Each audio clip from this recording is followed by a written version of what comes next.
The Serious Fraud Office is examining hundreds of documents in connection with the collapse of the Carroll group of companies, once Britain's third largest private business. The former multimillionaire head of the group, Gerald Carroll, claims the documents prove he was the victim of a massive fraud. He's now bankrupt and has spoken for the first time about his claims to Sky News. Gerald Carroll was once one of Britain's most successful businessmen, but his company's collapsed, now financially ruined. He claims he's the victim of a massive fraud. This is, beyond any reasonable doubt, the biggest criminal fraud heist in British history.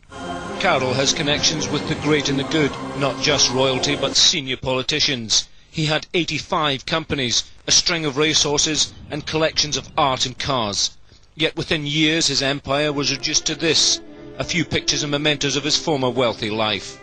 Now the Serious Fraud Office is studying hundreds of documents which Carroll believes proves his business collapsed because of systematic fraud, not, as some argue, the recession. After a disastrous shopping mall venture over the A1 in Hertfordshire, the Carroll Group embarked on a major restructuring, much of which Carroll says he knew nothing about. He says dummy companies were set up and others had their names swapped. For example, Ely Property became Winskirk, whilst Winskirk became Ely Property. I thought I had a grip of what was going on.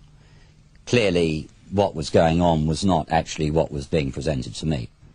Debts mounting, Carroll went bankrupt. Later, financial anomalies were spotted by the Inland Revenue.